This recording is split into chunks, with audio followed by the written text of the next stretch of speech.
Saya mau nambahin aja ya, ibarat kata udah masak saya tinggal naburin bumbu aja. Iya.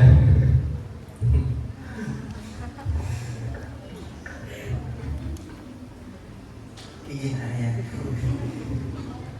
Kalau salah satu nikmat di dalam kehidupan kita adalah ketika Allah Subhanahu wa taala menutupi daripada aib-aib kita. Kenapa orang masih mau ngedengerin saya ngecaprak di depan ini? Karena Allah masih menutupi dosa saya. Coba Allah buka dosa saya, kagak ada yang mau dengerin saya. Saya ngecaprak baik dewekan di depan ini. Ngomong sendiri, ngomong sendiri. Pak Budi lewat itu Ustaz udah lama begitu.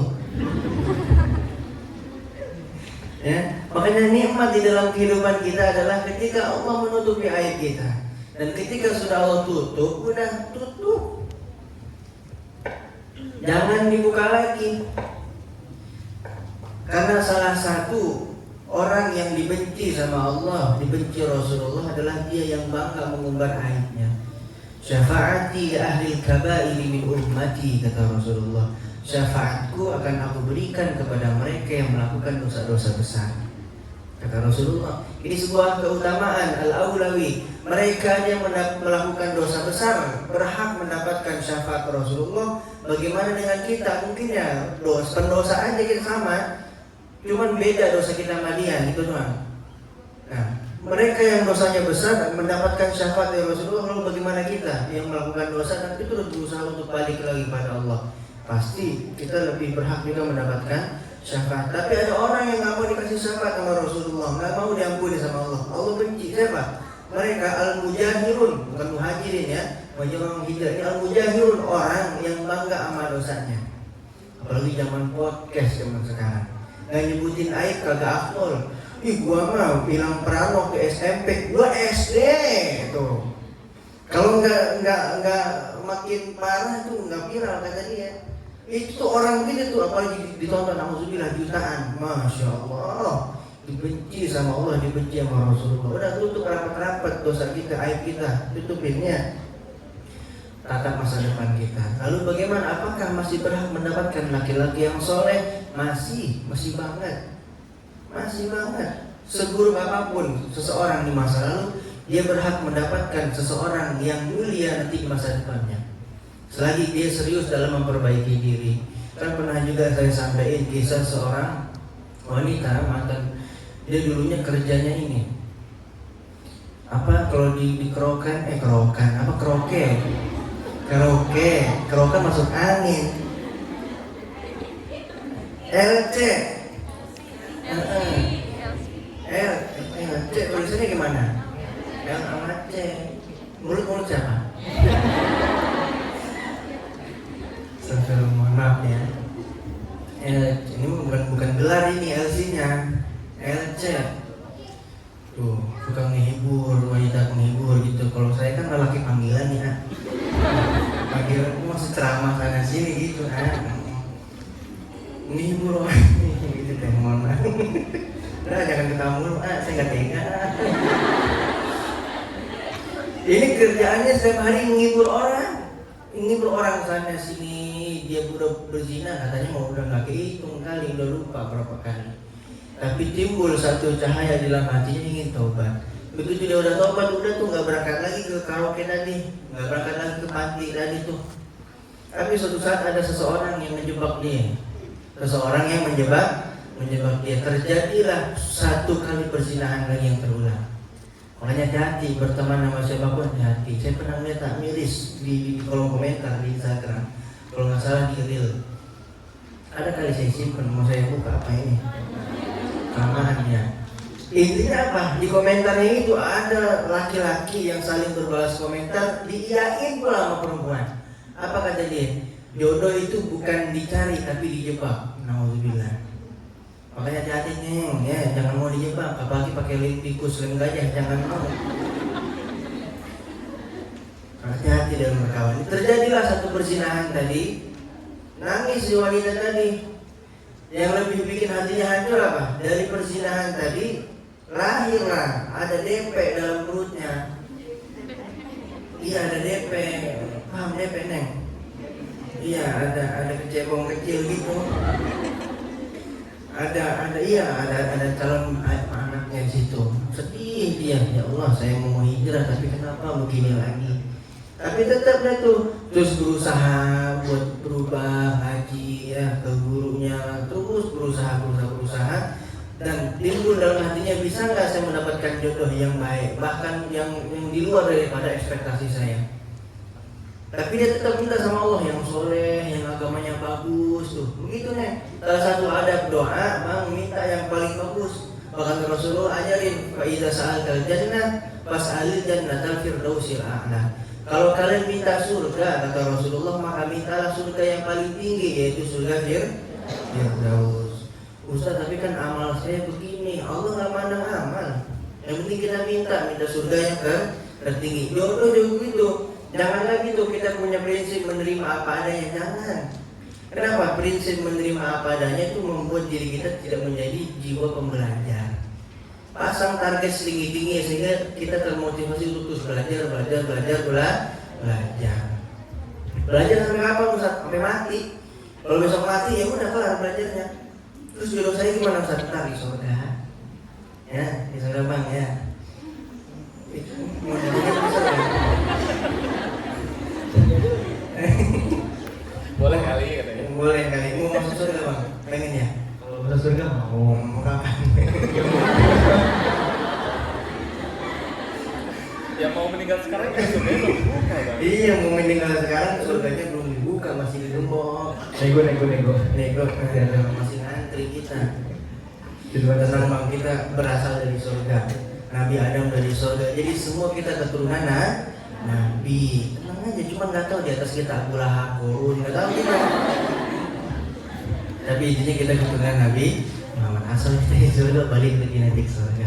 Jadi perempuan ini taubat. Ketika taubat terjadilah itu lagi, tapi tetap harapannya kepada Allah tinggi. Suatu saat datanglah lelaki yang soleh. Kenapa laki-laki ini pengen sama wanita ini? Karena memang wanitanya cantik. Kemudian dia kan posisinya sudah berhijrah, pakai pakaian tertutup.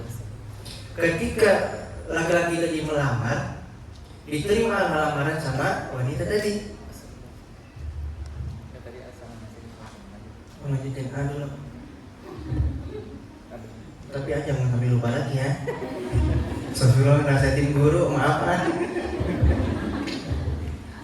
Diterima lamaran tadi sama Ahwat tadi. Tapi seiring berjalannya waktu ini kan bergejolak dalam hatinya. Tapi saya menerima lamaran, nggak ngomong nih, saya punya anak di dalam perut saya, gimana? Cerita sama temannya, ke gurunya, udah ngomong. Akhirnya dengan pertimbangan dia ngomong, akhirnya mohon maaf Kang, saya kemarin nerima lamaran Akang. Kagak ngomong, ini di perut saya udah ada calon anak ini. Lah, anak siapa itu Neng? Ya dari yang lain, nggak perlu ceritain panjangnya, sedikit dia ceritain. Apa kata laki-laki tadi? Saya nggak peduli bagaimana masa lalu kamu, yang saya ingin kita menata masa depan bersama. Tuh, ketika kita sudah berharapnya sama Allah, murni kita hanya memohon kepada Allah, tidak peduli bagaimana amal kita, Allah berikan yang terbaik buat kita. Akhirnya kata laki-laki itu apa? Ya udah begini, kalau begini ceritanya kita undur pernikahan kita, tunggu sampai anak lahir. Tapi saran saya, kamu jangan keluar rumah, ya, jangan pernah keluar rumah. Akhirnya diajak hijrah tuh dari kampung itu, karena satu kampung udah tahu apa pekerjaannya. Diajak hijrah dari kampung itu, ditaruh di suatu tempat, kamu jangan keluar rumah ya sampai anak lahir. Kalau anak udah lahir, kasih tahu saya. Begitu anaknya lahir, dikasih tahu dong. Tapi warga sudah tahu itu ada wanita solehah tuh, nggak pernah keluar dari rumah. Warga tahunya begitu. Ketika anaknya lahir, datanglah diam-diam laki-laki tadi malam-malam ke rumah tersebut bersama saudaranya. Setelah dibantu persalinan, dibawa tuh bayi ditaruh di mana? Di pasung, di pos ronda kalau bahasa kita. Pagi-pagi geger dong. Oe, saya juga bingung kenapa anak ibunya oe. Pada geger di pasung tuh. Bayi siapa nih? Udah kumpul, akhirnya ditanya sama laki-laki tadi. Siapa yang mau kasihnya anak nih? Siapa yang mau ngandoknya anak? Mau ngerawatnya anak? Nggak ada yang mau. Akhirnya laki-laki tadi ngambil tuh anak gini. Ya sudah, biar saya yang adop ya, biar saya rawat. Setuju enggak? Pak RW setuju? Setuju, disaksikan, diambil tuh anak sama laki-laki tadi. Dan singkat cerita, nggak lama setelah tadi melahirkan kan, laki-laki itu menikah dengan perempuan tadi, sehingga semua warga taunya itu anak adalah anak adopsi daripada laki-laki tadi. Nggak ada yang tahu tentang kehinaan wanita tadi. Itulah ketika Allah sudah menakdirkan sesuatu, kalau kita serius Allah kasih itu, Allah kasih, sehingga orang-orang taunya mulia aja nih wanita dinikahi oleh seorang laki-laki yang soleh. Gitu. Jadi seburuk apapun masa lalu kita, jangan pedulikan itu, ya, jangan pedulikan itu. Kita masih punya masa depan yang cerah. Biarin orang mau bilang apa juga masa bodoh. Tutup telinga kita, tutup telinga, ya, subulin pakai headset, pakai kapas, tutup pakai segala macam, pakai helm, biar nggak dengar. Pakai dalam susah dia. Iya, kalau jangan dalam-dalam kan susah dicoloknya, dicolok apa, dikorek. Pokoknya tutup aja telinga kita. Kita tangan kita dua nih, nggak bisa nutup mulut Bang Andre, Bang David, Bang Neno, nggak bisa. Apalagi nutupin mulut macan, bahaya. Gile kan? Nggak bisa kita nutupin tangan kita yang nutupin mulut orang yang kita punya dua tangan, tutup telinga kita. Karena terkadang kita ini harus jadi tuli terhadap apa? Terhadap sesuatu yang kalau kita dengar bikin hati kita sakit, gitu. Ya, intinya tadi kita punya dosa, maksiat masa lalu, tutupin. Yang kedua, seburuk apapun kita di masa lalu, masa depan kita masih cerah. Ya, jangan suka menghakimi orang, biarin aja udah. Karena kata para ulama, semua itu dosa ada kafarahnya, ada pembalasannya. Termasuk dosa ngomongin maksiat orang. Kalau kita enak-enakan nih, asik terus ngomongin maksiat orang, maka kita tidak akan meninggal sebelum kita melakukan maksiat yang sama seperti yang orang itu lakukan. Makanya jangan bangga-bangga amat ngomongin orang. Kita ini sama-sama pendosa, cuman bedanya Allah tampakin dia, Allah tutupin kita, gitu aja. Jangan bangganya, kita sama-sama pendosa. Kita tahu tuh orang pendosa, paginya maksiat, tapi kita tidak tahu barangkali malam hari dia berduaan sama Allah meneteskan air mata. Malam hari dia sibuk dengan taubatnya, dengan istighfarnya, tetapi kita selalu sibuk ngomongin maksiat dia. Mana yang untung, mana yang rugi? Kita sibuk ngomongin maksiat dia tanpa kita sadar, tanpa kita tidak tahu bahwasanya Allah telah mengampuni dia. Makanya hati-hati, jangan terlalu suka, bahkan janganlah ngomongin maksiat orang. Kenapa? Karena bisa jadi nanti kita tidak akan diwafatkan Allah sebelum kita melakukan maksiat yang sama. Nauzubillah min dzalik. Maka pandang semua makhluk Allah dengan pandangan kasih sayang. Anggap semuanya orang ini wali aja. Kalau kita misalnya tahu itu wali kan kita nggak bakal macam-macam. Kalau tahu itu orang berilmu kan kita nggak berani nyakitin orang. Anggap aja semua orang di dunia ini berilmu, sehingga kita tidak berani macam-macam nyakitin orang. Kalau melihat yang umurnya di bawah kita, pandang, masya Allah, umurnya masih muda, ya, dosanya masih sedikit. Saya yang udah bangkotan begini, dosanya banyak. Begitu melihat yang orang udah tua, pandangnya pun dirubah. Masya Allah, umurnya udah 70 tahun, 80 tahun, panjang umurnya, pahalanya udah banyak. Sedangkan saya masih muda nih, pahalanya masih sedikit begitu. Jangan kebalik, udah bangkotan, nongkrong mulu, jangan ya, mau ngapain terserah, yang penting kita sibuk sama diri sendiri. Kita juga begitu, lagi muda manfaatin buat ibadah. Pas tua nanti juga kita kebiasaan ibadah. Kalau masih muda kebiasaannya minum-minuman, trek-trekan, pas tua juga begitu, ngetrek ya, nggak cocok nih kaki meja di pinggir jalan. Udah gitu udah tua masih pakai legging baik. Bahaya nih, kenapa? Begitu dicopot kulitnya ngikut. Udah tua masih ngetrek-ngetrekan baik, pas lagi ngebut plek, suara knalpot, ini suara kulit ketiup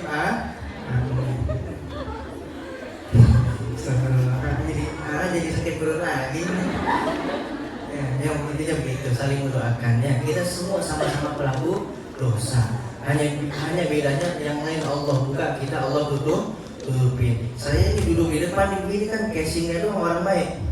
Tahu casing? Pipis bayi. Pesing itu kalau nggak punya duit. Ini aku nih kalau punya duit ada. Mohon maaf lahir batinnya. Mohon maaf kalau ada kesalahan. Iya, saya juga banyak dosanya. Tapi mudah-mudahan kita semua saling tolong menolong nanti di akhirat. Tatap wajah saya, tatap Bang Andre, tatap Alibi. Kalau saya kagak ada di surga, cari di neraka, korek-korek baik. Korek biar kata udah gosong, tolongin ya. Karena ketika kita ngumpul begini belum tentu yang di depan paling mulia ya. Belum tentu ustaznya belum masuk surga. Kok bisa Ustaz? Ya dia ceramah ngarepin amplop. Sedangkan ada jamaah jauh-jauh datang udah ke pes udah 4 kali di jalan. Duduknya paling belakang nyender lagi. Kepalanya lebih besar daripada yang ngomong di depan. Memang ada kan. Ada yang namanya Tadi udah dipanggil. yang benar.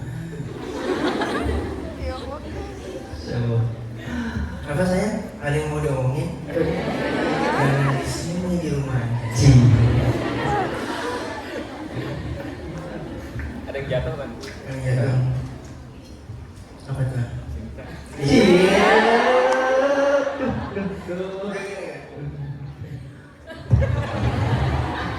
Bagi dong. Iya. Apa iya. Oke.